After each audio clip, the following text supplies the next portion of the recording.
How to write titration. Titrationல அவங்களே கொடுத்துருவாங்க. நம்ம எழுத போகிறது short procedure. titration 1 calculation, titration 2 calculation, weight calculation, அப்புறம் ரிப்போர்ட். ஸ்டார்ட் ப்ரொசீஜரில் ஒன்றுமே இல்லை, ஜஸ்ட்டு நீங்கள் என்ன எழுதுறீங்களோ அதுதான் எழுதணும். இப்போ பாருங்கள், கொஸ்டின் வந்து இந்த மாதிரி டிக்டேட் பண்ணிடுவாங்க. டிக்டேட் பண்ணுறதை நீங்கள் எழுதிக்கணும்.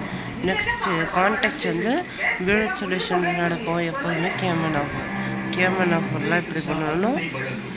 ப்ரிப்பேர்ட் சொல்யூஷன் வந்து 20 ml ஆஃப் FeSO4, அப்புறம் FeS எடுத்துக்கிறோம். அன்னோன் டைட்ரேஷன்ஸுக்கு வந்து FeS எடுக்கிறோம். ஆசிட் டு பி ஆடட் வந்து 20 ml ஆஃப் 2.5 H2SO4 ஆட் பண்ணுறோம். இதில் வந்து 20 ml ஆஃப் 2.5 H2SO4. இது வந்து எல்லாத்துக்குமே சேம், ரெண்டு டைட்ரேஷனுக்கு சேமு.